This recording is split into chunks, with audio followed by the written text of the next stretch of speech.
During the colder school holidays, it's time to pull out all of those fun items that you've been hiding in your cupboards unused for most of the year. Winter fun is synonymous with family time, and there's no one better to discuss how to create family fun than our creative parenting expert, Nikki Bush, who just loves having fun.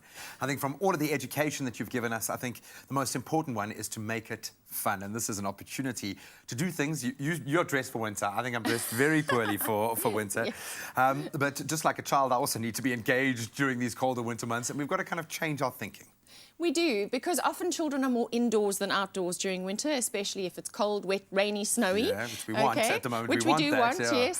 So how do we keep them engaged and not glued to a screen 24/7? You know, it's so easy to just say, go watch TV or go and, you know, play on a tablet or whatever, because you know that there are 100 games that they can go and play.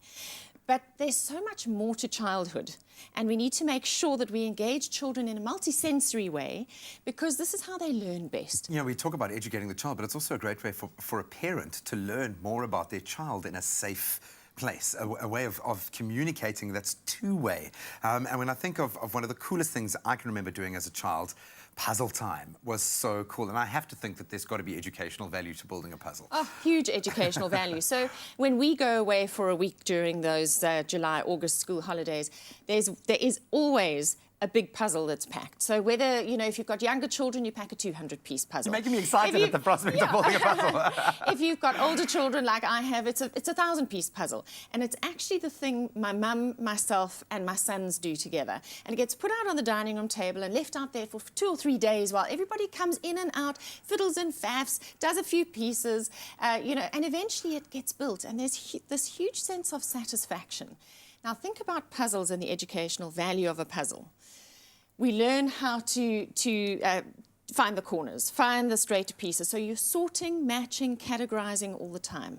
It's problem solving. Now you start building the pieces within the puzzle. So, oh, there's a penguin over there, and there's a rose over there, and there's a mermaid. And you start building all those little cameos, and then you put them together. So it's about together, apart. Figure ground perception, what's in the background, what's in the foreground.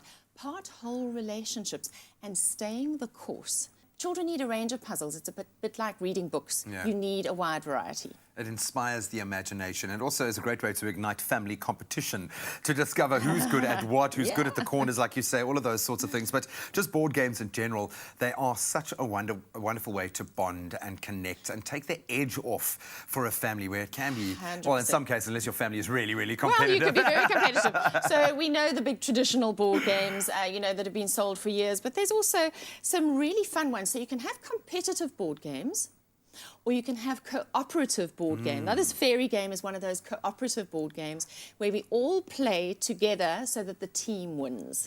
Aww. So dependent on the age and stage of children, we can do these cooperative or competitive ones. And the great thing about board games is that we learn strategy, we learn to win and lose, to take turns, we learn how to play by the rules. And, you know, we don't always like to play by the rules, but let's face it, rules actually do make us safe. Like, we drive on a certain side of the road. We stop at stop streets. You know what I mean? There are certain things we have to do. We wear our seat belts. Yeah. So this is a way of teaching children to actually follow basic rules. I absolutely love that. I'm so glad you mentioned the word safe, because it's an area where you can make mistakes, which we know our children have to do, but in a safe place. That's right. I'm absolutely loving this. We're going to delve a bit more into the creative side of playing games. I'm seeing some things that are grabbing my attention. I'm trying to avoid sticking my hand in the gloop that is next to us, but you'll find out what that blue substance is. But we're with Nikki Bush once again a little bit later in the show to continue talking about some fun ways of engaging our child's mind, our body in those colder winter months when we've got to hold ourselves up warm indoors.